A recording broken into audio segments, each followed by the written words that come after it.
हारे के सहारे, खाटू श्याम जी की पावन कथा। भारत भूमि सदा से ही देव, ऋषि और भक्तों की भूमि रही है। युग बदलते गए पर भक्ति की धारा कभी नहीं रुकी। सतयुग में विष्णु, त्रेता में राम, द्वापर में कृष्ण और कलियुग में श्री खाटू श्याम जी को भक्तों का आराध्य माना गया। वे कोई और नहीं बल्कि महाभारत काल के महान योद्धा बर्बरीक हैं, जिन्होंने अपने अद्भुत बलिदान से भगवान श्रीकृष्ण को भी नतमस्तक कर दिया। खाटू श्याम जी को कहा जाता है हारे का सहारा, शीश का दानी। ये कथा केवल एक योद्धा की नहीं बल्कि त्याग, भक्ति, वचन और धर्म की अमर गाथा है। जन्म और बाल्यकाल। महाभारत काल में जब धर्म और अधर्म के बीच महासंग्राम की तैयारी हो रही थी, उसी समय एक अद्भुत बालक का जन्म हुआ। पिता घटोत्कच भीमपुत्र महावीर योद्धा, माता अहिलावती नागवंश की राजकुमारी, नाना स्वयं भीमसेन। बालक का नाम रखा गया बर्बरीक। जन्म से ही बर्बरीक साधारण नहीं था। उसके शरीर से तेज निकलता था, नेत्रों में वीरता और मुख पर दिव्य आभा थी। घोर तपस्या और शिव का वरदान।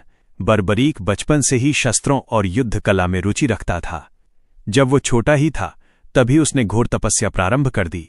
उसने माता अहिलावती से पूछा, माँ, मैं ऐसा योद्धा बनना चाहता हूं जो युद्ध में कभी पराजित न हो। माता ने कहा, पुत्र, इसके लिए देवताओं की आराधना करनी होगी। बर्बरीक ने कठोर तपस्या कर भगवान शिव को प्रसन्न किया। शिव जी प्रकट हुए और वर मांगने को कहा। बर्बरीक ने वर मांगा, हे महादेव, मुझे ऐसा अस्त्र दीजिए जिससे मैं युद्ध में किसी से भी हार न जाऊं।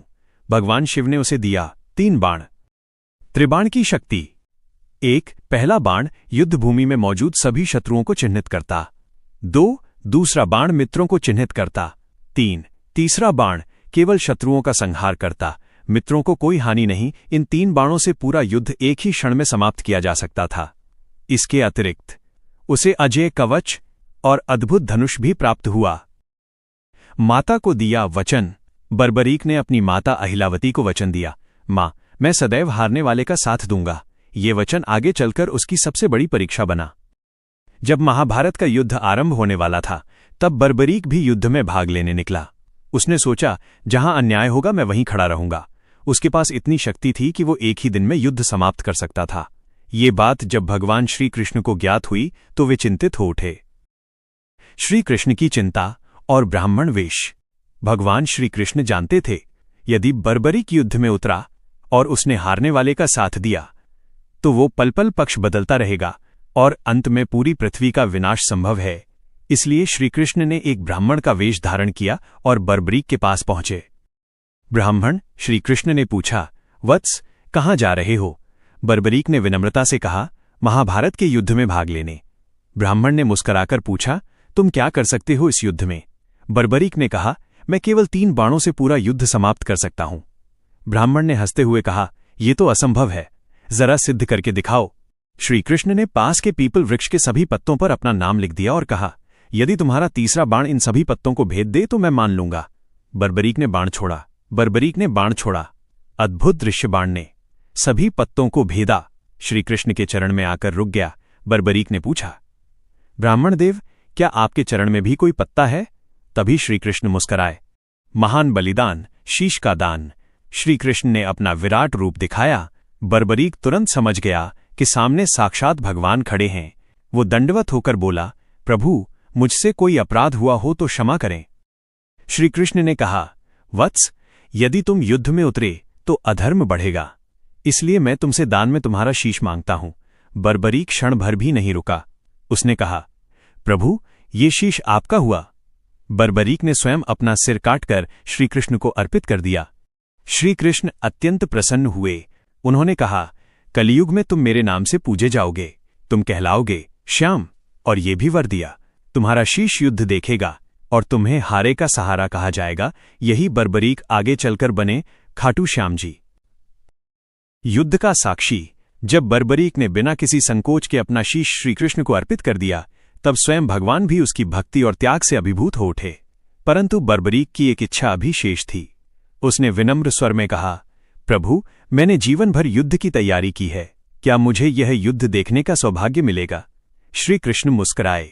उन्होंने बर्बरीक के शीश को युद्ध भूमि के सबसे ऊंचे पर्वत पर स्थापित कर दिया और वरदान दिया, तुम इस युद्ध को प्रारंभ से अंत तक देखोगे और जो सत्य होगा वही तुम्हारी दृष्टि में आएगा। महाभारत का युद्ध आरंभ हुआ। पांडव और कौरव दोनों ओर के महारथी युद्ध में उतरे। बर्बरीक का शीश सब कुछ देख रहा था। भीष्म का पराक्रम, द्रोणाचार्य की रणनीति, कर्ण का दानवीर स्वरूप, अर्जुन की धनुर्विद्या और श्री कृष्ण की लीला। लेकिन एक बात ने सबको चकित कर दिया। सत्य का साक्षात्कार। युद्ध समाप्त हुआ, पांडव विजयी हुए, धर्म की जीत हुई। श्री कृष्ण शीश के पास आए और पूछा, बर्बरीक, बताओ इस युद्ध में सबसे बड़ा योद्धा कौन था?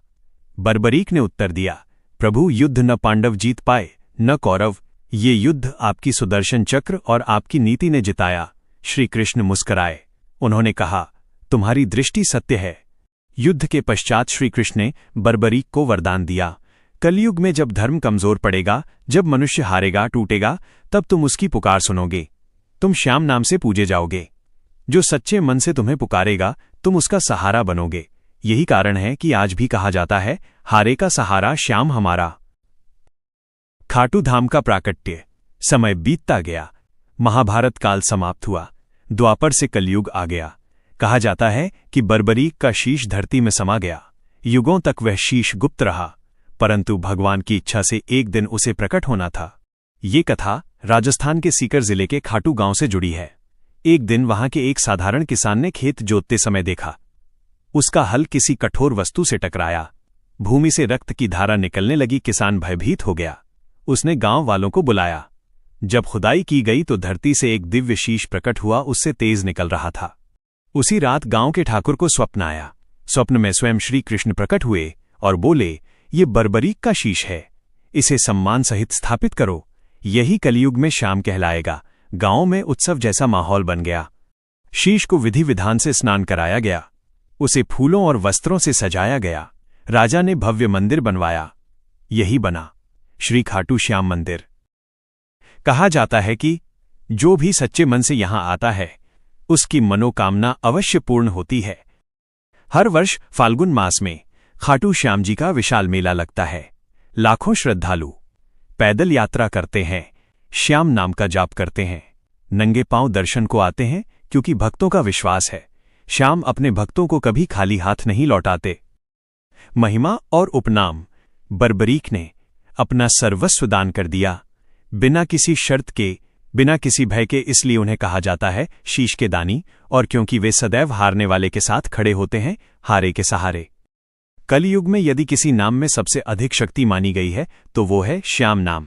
कहा जाता है कि जिस प्रकार द्वापर में कृष्ण नाम से उद्धार होता था, उसी प्रकार कलयुग में श्याम नाम से।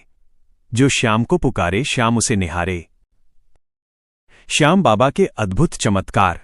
समय समय पर खाटू श्याम जी ने अपने भक्तों को यह अनुभव कराया कि वे केवल एक मूर्ति नहीं, बल्कि साक्षात देवता हैं। कथा। एक अंधे भक्त को नेत्रदान। एक निर्धन भक्त प्रतिदिन खाटू आकर दर्शन करता था। वो जन्म से अंधा था, पर श्याम पर उसकी अटूट श्रद्धा थी। वो रोज कहता, श्याम, मैं तुझे देख नहीं सकता, पर तू मुझे देख रहा है, यही काफी है। एक दिन फाल्गुन मेले के समय वो मंदिर में बेहोश हो गया। जब आंख खुली तो उसे दृष्टि मिल चुकी थी। पहली बार उसने जो चेहरा देखा वो था खाटू श्याम जी का। कथा 2 डूबते व्यापारी की रक्षा। एक व्यापारी समुद्री यात्रा पर था। भयंकर तूफान आया, नाव डूबने लगी। सब लोग डर गए। व्यापारी ने आंख बंद कर पुकारा, हे श्याम, आज तू ही सहारा है। कहा जाता है अचानक समुद्र शांत हो गया, नाव किनारे लग गई। व्यापारी ने बाद में खाटू आकर सोने का छत्र और विशाल भोग अर्पित किया। कथा 3 निसंतान दंपत्ति को संतान सुख।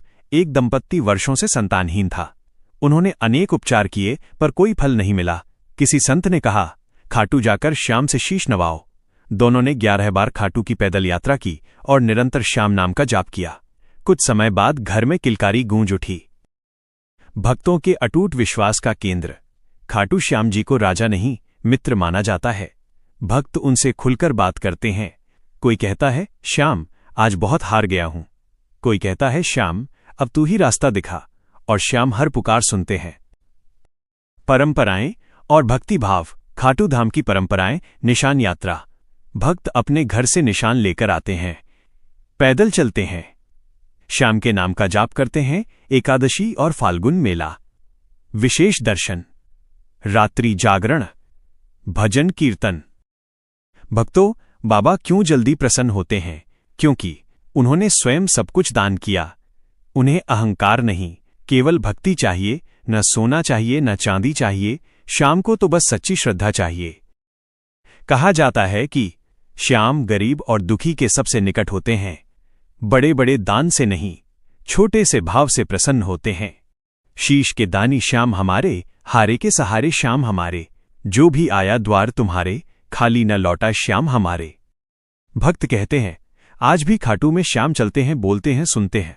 बस देखने वाली श्रद्धा की आंख चाहिए। श्याम भक्ति का सार, श्याम भक्ति का अर्थ। खाटू श्याम जी की भक्ति केवल मंदिर जाने या दीप जलाने तक सीमित नहीं है। यह भक्ति है समर्पण, विश्वास और धैर्य की। श्याम अपने भक्तों से कहते हैं, तू कर्म कर, चिंता मुझे दे। भक्तों, बाबा की प्रातः आरती। ओम जय श्री श्याम हरे, भक्तन के रखवारे। शीश के दानी श्याम प्रभु, हारे के सहारे। जय जय श्याम बिहारी, करुणा के भंडारी। दीन दुखी के नाथ हो, शरण तुम्हारी। ये आरती भक्त अपने घरों में भी श्रद्धा से गाते हैं। भक्तों, बाबा की संध्या समय श्याम जी की आरती करने से दिन भर के दोष शांत होते हैं, मन को शांति मिलती है, घर में सकारात्मक ऊर्जा आती है। श्याम जी के दोहे। श्याम नाम का दीप जला, अंधियारा दूर भगाए। जो भी शरण श्याम की आया, उसका भाग्य जगाए। हार गया जब जीवन से, श्याम को पुकारा नाम। पल में बदली किस्मत मेरी, बन गया मेरा काम। जीवन में श्याम भक्ति का प्रभाव। एक, भय से मुक्ति। जो श्याम को मान लेता है वो भविष्य से नहीं डरता। 2, धैर्य की शक्ति। श्याम देर करते हैं पर अंधेर नहीं। 3, विनम्रता। शीशदान की कथा भक्त को अहंकार से मुक्त करती है। गृहस्थ जीवन और श्याम श्याम भक्ति गृहस्थ को तोड़ती नहीं बल्कि जोड़ती है। कई भक्त कहते हैं, जब श्याम घर में आए, कलह अपने आप चला गया। श्याम की परीक्षा। कभी कभी श्याम भक्त को प्रतीक्षा में रखते हैं, कठिन समय देते हैं, पर वो समय भक्त को मजबूत बनाता है और विश्वास को गहरा करता है। सच्चे भक्त की पहचान। सच्चा भक्त शिकायत नहीं करता, तुलना नहीं करता, केवल भरोसा रखता है। खाटू जाने से पहले क्या संकल्प लें? जब भी खाटू जाएं, 1, मन में कोई कपट न रखें। 2, किसी का अहित न सोचें। 3, श्याम को मित्र मानकर जाएं। श्याम और कर्म सिद्धांत। श्याम कहते हैं, मैं फल देता हूं, कर्म तुझे करना है। कलियुग का सरल मार्ग। नाम जप, सच्चा भाव, थोड़ी श्रद्धा, यही खाटू श्याम जी तक पहुंचने का मार्ग है। कलियुग के परमदेव। निष्कर्ष। खाटू श्याम जी केवल एक देवता नहीं बल्कि भक्त और भगवान के बीच का सेतु हैं। वे न तो वैकुंठ में दूर बैठते हैं, न ही कठोर नियमों में बांधते हैं। वे कहते हैं, तू बस मेरा हो जा, बाकी सब मैं संभाल लूंगा। यही कारण है कि कलयुग में उन्हें सबसे सहज, सबसे सुलभ और सबसे अपने देवता के रूप में पूजा जाता है। बाबा क्यों कलयुग के देवता कहलाए? कलयुग में मनुष्य अशांत है, समय कम है, विश्वास डगमगाता है। ऐसे समय में खाटू श्याम जी कठिन तप नहीं मांगते, बड़े दान की अपेक्षा नहीं करते। वे केवल चाहते हैं सच्चा मन और अटूट विश्वास। खाटू श्याम जी विशेष रूप से हारे हुए, ठगे हुए, निराश और टूट चुके लोगों के देवता हैं। भक्त कहते हैं, जब सब दरवाजे बंद हो गए, तब श्याम का द्वार खुला। श्याम का न्याय देर से आता है पर बिल्कुल सही आता है।